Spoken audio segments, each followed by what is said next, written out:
Before there was the 1946 Columbia race riot, there was another battle taking place right here in Murray County. And it wasn't fought with armies. It was fought over something just as powerful: education. Now, this story comes from research by my good friend and local historian, Christy Farrow, who's done an incredible job preserving the history of Middle Tennessee. So let's get into it. The Civil War had ended and slavery was abolished. And for the first time, formerly enslaved Black Americans were beginning to gain rights that had been denied to them for generations. They could pursue an education, own property, build businesses, and Black men gained the right to vote during Reconstruction. Now, at that same time, many former Confederates temporarily lost certain political rights because of their role in the rebellion. Many resented those changes and wanted to restore the old racial order. And out of that resentment grew the Ku Klux Klan. Now, their mission wasn't just to terrorize Black Americans. It was to stop Black progress. They wanted to stop Black Americans from advancing through education, politics, land ownership, and economic success.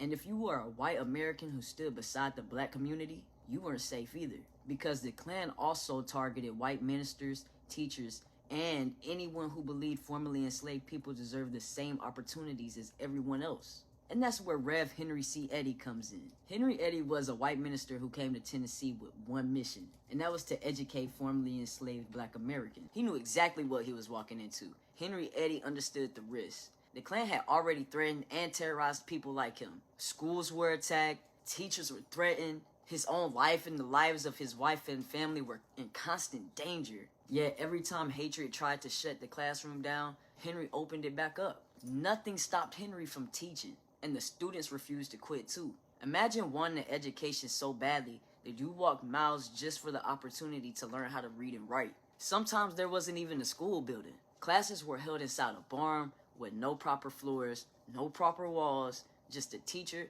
and students who believed education was worth every mile they walked. So just think about that for a second. Back then, people risked violence, walked for miles, and learned in a barn just for the opportunity to receive an education. Today, most of us carry more knowledge in our pockets than entire communities had during Reconstruction. And yet it feels like somewhere along the way, some of us forgot how valuable education really is. I see more young people talking about street life than building businesses. More people chasing fame than chasing knowledge. That's why this story is bigger than Henry Eddy, and it's bigger than the KKK. Because it's about understanding what our ancestors believed education was worth. They believed it was worth risking their lives, and our history isn't just something to remember. It's today's blueprint. It's yesterday's instructions for tomorrow's decisions. Because if they were willing to risk their lives just to open a book, the least we could do is open one. If you like stories like this, follow along because we have a